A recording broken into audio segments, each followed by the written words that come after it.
20 rupees की cup खले रही मानवी दिल्ली दा हेक तिंकुल लाकपगा चेचे ना सिसे लाइबीनी सही ने येगो सियानी जे सिले रेगा कोरे नहीं आपने मेरा पैसा दे दो ठीक है नहीं देखो आपने उसको आपने हाय मैम नुंगाइबो ngasi aigi video sidi se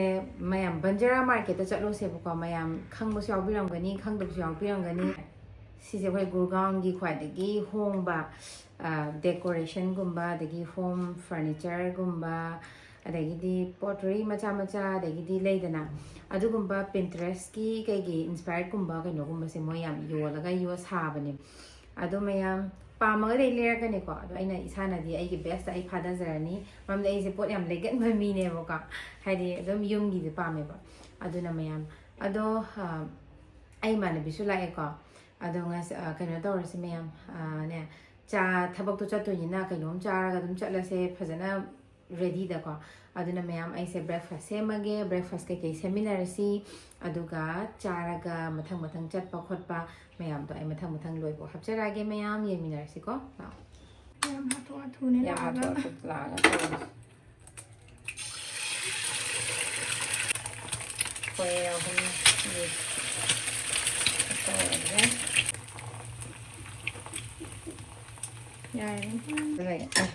मा फ्लॉप चले साउ रिटेक तौरके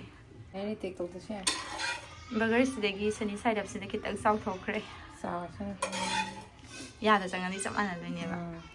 निंगाय हाउरोय ड्रेस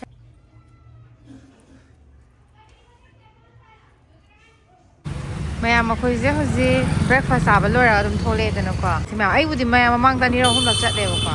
आइन ले सगे अदुम खितंग याम कन लापदि नते अदोय तारसु ngasi मैम को तोरो येमिनसे पोच मैम बंजारा मार्केट तो यावरे स्वाइदे अदुम हौरे रक्स के से अदो मसा मसा नुंगाइबा येंगाखि मैम सिने को बंजारा मार्केट से अदो लाओ बिम सिगी मोई कोइनो से बिमा रेकेनो सिगी से सि कप सिनो थिहल्ले बको बिमा सिदि फजारागा आइ सिगुम्बा मो ओइदि खरा फाबा नत्रा पिंक मचु गुम्बदा तोपदि यावने यावबन मैम सिदा स्माइना कनो तो लेइसे आई ओइना दे तुम से हाइता सिगे जम क्यूट ओइ हाइता सिगे सेम क्यूट ओइ जंग गहापगी अदो अखोइगी ब्रो दिस चा यादे रंग को अदी खोलदी गायना मोय हायबा दो मी लोम सिने हाय मी सु कनो तौजरी ने योनजरी ने खरा होंगना तौजे हायबाने मसाना साजाबाय फजै हाय इमा सी फजै सी लाइनिंग ने खोय मागी खोय मा पामनी सिसे मैम तो सिगी सिंगो से बेंचेज की लेम ग लेरे को सिदा लेम बे कि ने बे जी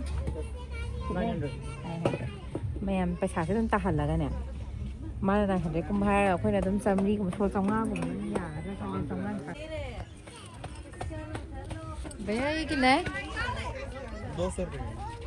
ये सर मैम आई रुपा 100 की सिसी में ले जा रहे हैं मैम येंगो Pinterest की जार है ता Pinterest inspired मोय से हम टैलेंट याम लेबन ब्लू मचु की हार्ट ती फजैया हम ऐसे लुपा चामा दा सिमा ले जा रहे को आई सेंड था के हां जी हाय करो मेरा ब्लॉग पे हाय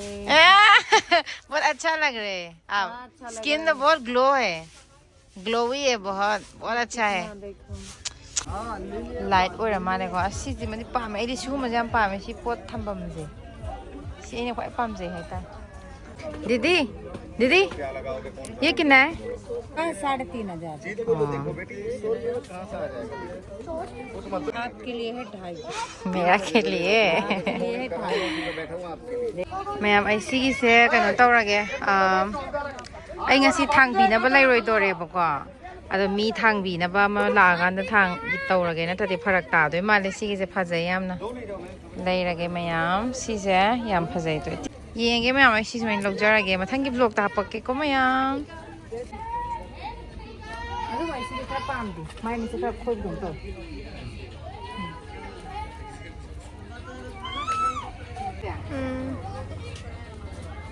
भैया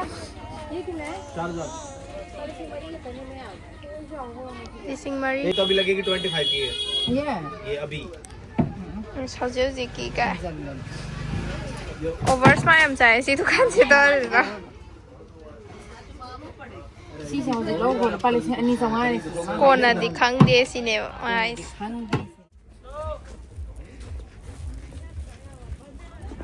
Anh con nằm ở sàn. Nhà mình có mình xin gì? Nằm ở sàn.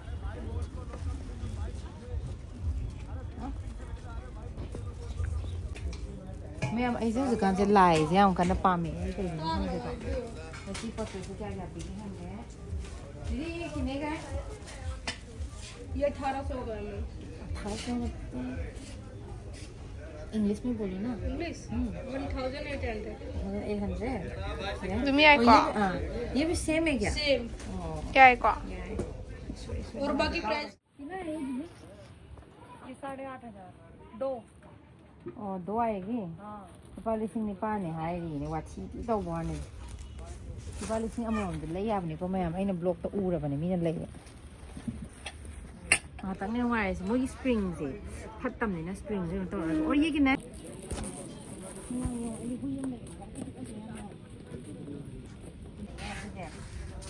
Ma'am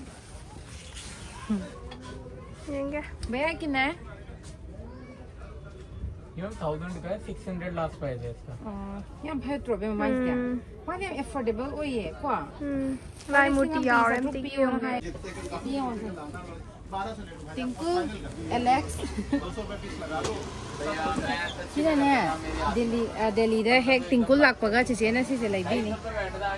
आई ना सीसे लाई भी नहीं माँ हेक लाख पगा नंग का लाख पे ना है और नंग लाख पड़ा आई ना सी नंग गिफ्ट तो भी नहीं और मंदिर क्या भी है कितना भी ले सकते हैं भैया कितना है मैम ये 7000 का सेट है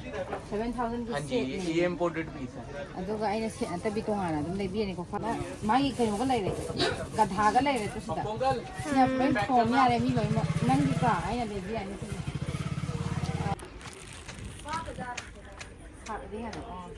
साल 87 और ये वाली 6,000 现在现在办不动到，其实不是。刚到家那得。是用两不灵啊。知道啦。呀，那个呢？असी बालेट से लेनी है बे माए भैया ये कितना है ये बालेट वाले गोभी वाले हाँ 200 या ये अइना युम दे लेक्सुदा अनि लेगे एबको English ngang kan Manipur da ngang पैसा तो kaya no hai ba komla ga pan le ra mai je ba me me komla na hato kadra हां भैया दालिया कैसे दे रहा है 100 Oh my god ai na ham le se le ne ये को सी ani je si le re ngai ko re ka वो भी ले लेते हैं ये नहीं देता होगा कोई माने बिगी कप खरा हम सुन ले रहे हैं दुकान नंगी आटम तीयेंगे सगोन चेन बदो माई ले रहे बस हम भी है या कोई ना चनी लंगांग ना रे मैं 20 रुपीस की कप खल ले रहे माने भी आई 20 रुपीस की लेनिंग मने दो कोई आते इमा साबी में ले से ले ले दीदी हाँ बाय हाय करो ऐसा बाय हाँ नेक्स्ट टाइम आ रहा हूँ क्या बोला एक बार बोलो क्या बोला ये साफ करने नहीं देती ये गंदा लगेगा दीदी अब पता है ना मैंने एक कप लिया ना 20 रुपए वाला करण का न करे तो भी पता ले ले मेरा इस पे कर दो अरे दबा पड़ी है बस मैंने 7 के लिए करवाया मतलब दोनों के लिए आप दीदी उसका अलग दे दो अल्लाह ठीक है हमारा 40 दे दो तुम्हारा ताड़े तो वही उलाई हाँ मैंने आपको 20 दिया ना हाँ 20 मैंने आपको 20 दिया 20 मुझे दे दे आप 30 रुपए दे दो क्या 50 होएगा कहीं नहीं मैं तो नहीं सी बात मेरा पैसा दे दो ठीक है नहीं देखो आपने उसको 20 रुपए देना है ना हाँ बात वही है 2 वाले लो आपका मैम स्वाइदा लैसे अखोई तौसनबी लै याम लैरे हाय तारे सोमदसो दो फजा नो आई सी पाम से सिलुक खेजन से याम फजा सिलिकॉन नि तौबसे सेम मानद्रा लैदि लेरे कोय ꯇꯨ ꯃꯣꯏꯒꯤꯁꯦ ꯑꯦ ꯑꯕꯦ ꯔꯦꯈꯥꯝ ꯊꯦꯡꯉꯣ ꯂꯤꯂꯤꯌꯝꯁꯦ ꯐꯖꯩ ꯌꯥꯝꯅ ꯑꯗꯨꯏ ꯃꯆꯨꯗꯣ ꯑꯅꯤꯅ ꯑꯗꯨꯗ ꯑꯃꯨꯛ ꯈꯦꯠꯂꯣ ꯑꯗꯨ ꯌꯥꯝ ꯐꯖꯩ ꯐꯖꯩ ꯁꯤꯁꯦ ꯃꯌꯥꯝ ꯑꯩꯁꯦ ꯀꯩꯅꯣꯁꯨ ꯌꯥꯎꯔꯤ ꯐꯖ ꯐꯖꯕ ꯌꯥꯝ ꯌꯥꯎꯔꯤ ꯍꯥꯏꯇꯥꯔꯦ ꯕꯦꯁꯇꯨ ꯈꯤꯇꯪ ꯑꯋꯥꯡꯕ ꯑꯝꯗ ꯈꯤꯜꯂꯁꯨ ꯐꯖꯅꯤ ꯁꯤ नत्रगसु